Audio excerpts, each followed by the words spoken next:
Bonjour, bonjour. J'espère que tout le monde va bien à la maison. Alors, je vous rappelle que notre classe est inscrite au concours Kangourou, donc concours de mathématiques, qui a lieu dans plusieurs pays du monde.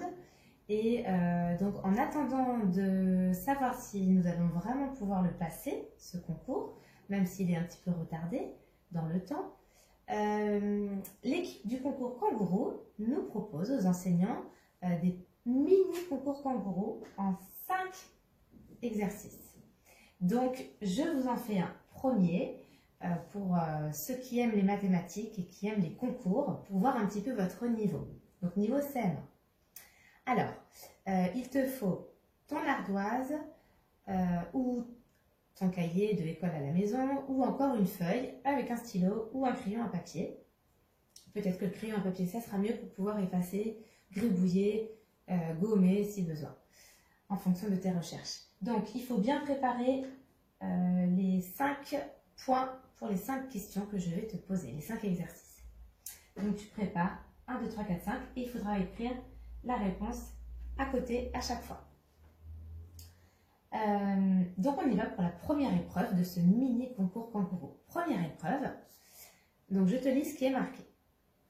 Tu as ce petit dessin là sur la feuille et on te dit que on va plier le long du trait rouge, on va plier pour faire venir le côté gauche sur le côté droit, comme si on fermait le livre. Et la question c'est, quelle lettre ne sera pas recouverte par une case noire quand j'aurai plié? Donc je répète bien la question, quelle lettre ne sera pas recouverte d'une case noire quand j'aurai plié selon ce trait-là? Alors, si tu as besoin de temps pour réfléchir, tu mets pause sur la vidéo et tu prends le temps qu'il te faut pour faire tes petites recherches et pour écrire la bonne réponse. Donc, c'est facile, la réponse c'est soit A, soit B, soit C, soit D, soit E. Je cherche la lettre qui ne sera pas recouverte par une case noire. Ça veut dire que toutes les autres vont être recouvertes d'une case noire, cachées par une case noire. Alors, tu peux le faire juste avec ton imagination. Essaie de retourner, de voir ce qui va se poser sur les lettres. Ou alors, si vraiment c'est difficile, pour le concours Kangourou, ce n'est pas interdit. Tu fais le petit dessin sur une petite feuille, tu découpes et tu superposes pour voir ce qui se passe. Allez, je te laisse chercher et noter ta réponse. Je ne donne pas la réponse tout de suite. Allez, on passe à l'épreuve numéro 2 de ce mini concours Kangourou 2020. Réponse numéro 2. Alors, voilà la petite histoire. Philippe est né aujourd'hui, jour du 3e anniversaire d'Anne. Donc, Philippe, c'est un bébé. Il est né aujourd'hui, le jour du 3e anniversaire d'Anne. Je t'aide un tout petit peu en te disant donc qu'ils ont 3 ans d'écart. Et la question c'est, dans combien de temps Anne aura-t-elle 2 fois l'âge de Philippe? Alors, on cherche dans combien de temps Anne aura-t-elle 2 fois l'âge de Philippe? Allez, je te laisse mettre pause et prendre le temps qu'il te faut pour faire ta recherche. Et on corrige à la fin des 5 épreuves. Allez, 3e épreuve de notre mini concours Kangourou. Donc on en est à la 3e question, 3e épreuve. C'est une histoire de chat. Alors, écoute bien mon histoire. Mes chats, donc déjà ça veut dire que j'ai plusieurs chats. Mes chats ont 18 pattes de plus que de langues. Combien ai-je de chats? Et on te propose, parce qu'au concours Kangourou, tu as toujours le choix entre 5 réponses. A, B, C, D, E. 4 chats, 5 chats, 6 chats, 8 chats ou 9 chats. Allez, tu vas pouvoir mettre pause sur la vidéo pour chercher la réponse. Je te répète la question. Mes chats ont 18 pattes de plus que de langues. Ça veut dire qu'il y a un écart. Il y a un écart de 18. Il y a 18 en plus par rapport au nombre de langues. Et donc, il faut trouver si j'ai 4 chats, 5 chats, 6 chats, 8 chats, 9 chats. Allez, c'est à toi. Allez, on passe à la 4e épreuve. Donc, c'est l'histoire de la petite voiture, du coup. Donc, on a Driss qui est en train de conduire sa voiture et qui va faire un chemin dans cette petite ville.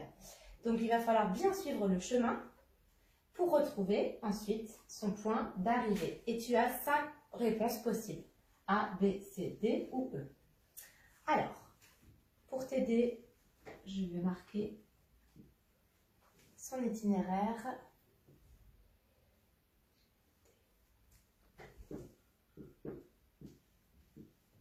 D, ça veut dire droite et G, ça veut dire gauche. Je te lis l'énoncé. Driss part de la flèche dans la direction indiquée. À chaque croisement, il tourne d'un côté ou de l'autre. Ça veut dire que quand il arrive à un croisement, à un carrefour, il doit tourner. D'abord, il va à droite, puis à gauche, puis de nouveau à gauche, puis à droite, puis à gauche, et pour finir à gauche. À quel endroit arrive-t-il? Il faut que je répète une fois, mais tu pourras mettre pause sur la vidéo et recopier, regarder les lettres qui veulent dire droite, gauche, gauche, droite, gauche, gauche. Attention. Driss part de la flèche dans la direction indiquée. À chaque croisement, il tourne d'un côté ou de l'autre. D'abord, il va à droite, puis à gauche, puis de nouveau à gauche, puis à droite, puis à gauche, et pour finir, à gauche. À quelle lettre arrive-t-il? Je te laisse réfléchir. Allez, dernière épreuve de notre concours kangourou. Dernière épreuve, 5e. Alors, c'est parti. On a construit un grand cube avec 64 petits cubes blancs identiques. Donc, si on les compte tous, des petits cubes, on en a 64. Ce qui est difficile dans cette épreuve, c'est qu'on ne les voit pas tous, donc il va falloir imaginer. Puis, on a peint en rouge 5 faces du grand cube. Combien de petits cubes ont alors exactement 3 faces rouges? Donc, je répète, on a peint en rouge 5 faces du grand cube. Donc, petit indice, un cube, il faut que tu comptes dans ta tête, c'est comme un dé, combien ça comporte de faces. Moi, je te dis qu'on en a peint 5 en rouge. Donc, tu devines combien il en reste en blanc. D'accord? Et ensuite, on te demande combien de petits cubes ont exactement 3 faces rouges. Alors, voilà les propositions. 4, 8, 16, 20 ou 24. Donc, je te répète une dernière fois, on cherche combien de petits cubes ont 3 faces rouges. Donc, tu t'imagines en train de passer un coup de pinceau sur le grand cube en ne peignant que 5 grandes faces. Et ensuite, tu cherches combien de petits cubes ont pu être peints sur 3 faces. Pas facile, hein? Je t'aide encore un tout petit peu. Réfléchis sur ton grand cube à la disposition des petits cubes. Par exemple, si je prends celui-là, qui est juste devant nous. Si on passe un coup de peinture dessus, lui, il aura que cette face-là qui va être peinte. Si maintenant on prend les cubes qui sont sur les arêtes du cube là, eux, ils ont deux faces qui peuvent être peintes. Et ceux qui sont sur les coins, ils en ont trois qui peuvent être peintes. D'accord? Donc pense au coin. Sachant qu'on n'a pas peint tout le cube en rouge. On a peint 5 faces du grand cube. Allez, donc je marque la question et puis après tu peux mettre sur pause pour chercher. Combien de petits cubes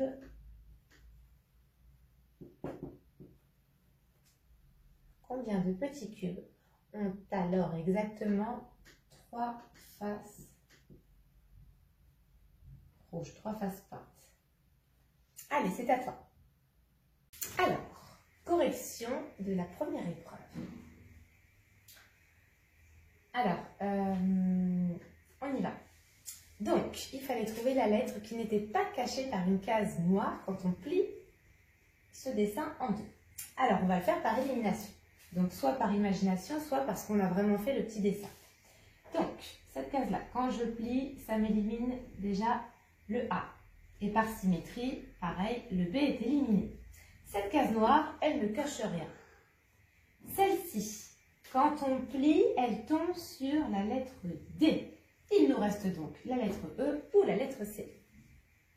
Donc, cette case noire, quand on plie, elle va tomber sur le C.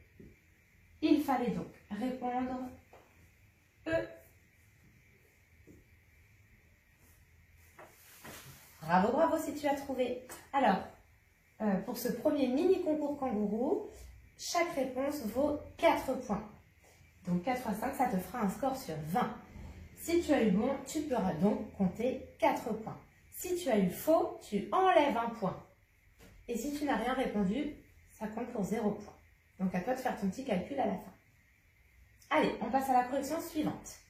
Alors, pour la deuxième épreuve, voilà la correction. On cherchait quand est-ce que Anne aurait le double en âge par rapport à Philippe. Donc, 2 fois l'âge de Philippe.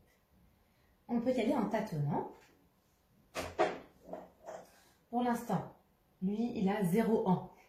Elle a 3 ans. Dans un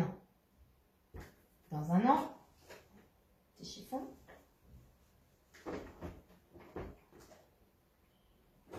Dans un an, Philippe aura 1 an et Anne aura 4 ans.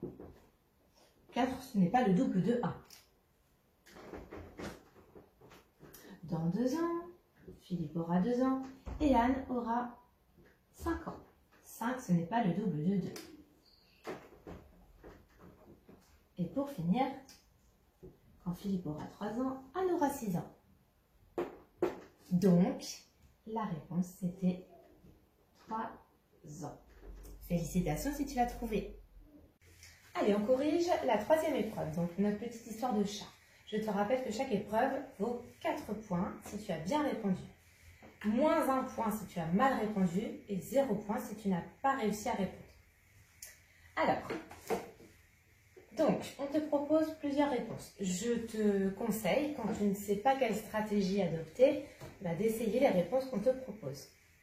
Alors, admettons que j'ai 4 chats. Première réponse proposée. Si j'ai 4 chats, on est bien d'accord qu'un chat, il a une seule langue. Donc, le nombre de chats, c'est le nombre de langues. Donc, si j'ai 4 chats, j'aurai, du coup, combien de pattes si j'ai 4 chats? Chaque chat, 1, 2, 3, 4, à 4 pattes. Donc, 4 fois 4, ça fait 16. Entre 4 et 16, il n'y a pas 18. Parce que moi, je cherche un écart de 18. Donc, cette réponse, elle n'est pas bonne. Ensuite, on essaye maintenant, petit chiffon, la deuxième réponse proposée. 5 chats. Si j'ai 5 chats, ça veut dire qu'il y a 5 langues. Et combien de pattes? 5 chats, 5 fois 4 égale 20. Entre 20 et 5, il y a 15 d'écart, il n'y a pas 18 d'écart. Donc, ce n'est pas cette réponse-là non plus.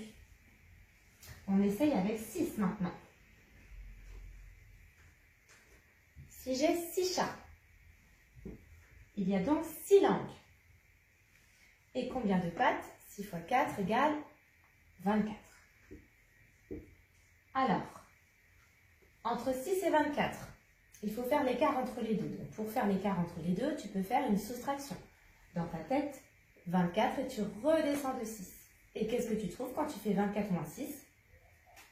18. Donc, c'est la bonne réponse. Du coup, troisième épreuve, il fallait trouver 6 chats. Eh bien, bravo, elle n'était pas évidente celle-là non plus. Donc, bravo et félicitations si tu as trouvé. Allez, on passe à la correction de la quatrième épreuve. Donc, c'était un petit peu comme des coordonnées GPS qu'il fallait suivre. On vous dit que la voiture, elle tourne d'abord à droite, puis à gauche. Donc, si je me positionne dans le sens de la voiture, à gauche pour la voiture, c'est par là. Puis, à gauche. Donc, je me remets dans le sens de la voiture. Gauche, c'est par là. On continue et on arrive ici. À droite. Donc, quand j'arrive ici et que je suis dans la voiture, ça me fait arriver comme ça. Donc, la droite, c'est par là. Je me remets dans le sens de la voiture. Hop. À gauche, c'est par là. Je me remets dans le sens de la voiture et à gauche, c'est par là. Donc, la bonne réponse, c'était la réponse A. Bravo, bravo! Allez, correction de la dernière épreuve. Donc, je te rappelle que c'était l'histoire de ce grand cube qui avait été peint sur 5 faces en rouge. Et on devait chercher combien de petits cubes avaient 3 faces rouges. Et ça, c'était les propositions de réponse. Alors, ce qu'on va faire, c'est déjà colorier, même si on ne voit pas tout, 5 grandes faces. Donc, on va dire par exemple que celle-là, elle est coloriée en rouge. Celle-là. Celle qui est en dessous. Celle qui est à gauche. Et là-bas, celle qui est derrière. Et on garde celle-là en blanc. Et ensuite, on va chercher quels sont les petits cubes qui pourraient éventuellement avoir 3 faces peintes. Donc, on va identifier déjà les petits cubes qui ont 3 faces visibles. Parce que celui-là, par exemple, je ne vois qu'une face, donc il ne risque pas d'être peint en rouge sur 3 faces. Donc, les seuls petits cubes qui pourraient éventuellement être peints sur les 3 faces, ce sont les coins. Et sur un cube, des coins, tu en as 8. Donc les 4 devant et les 4 au fond là-bas. Donc il y en a un tout derrière qu'on ne voit pas, que je ne peux pas entourer. D'accord? Maintenant sur les 8 identifiés. Est-ce qu'ils ont tous 3 faces rouges? Non, on le voit sur ce dessin. Les 4 qui sont devant nous là, ben, ils ont 2 faces rouges, 2 faces peintes en rouge, mais la face qui est de notre côté, elle reste blanche. Ça veut dire que ces 4-là, je les élimine.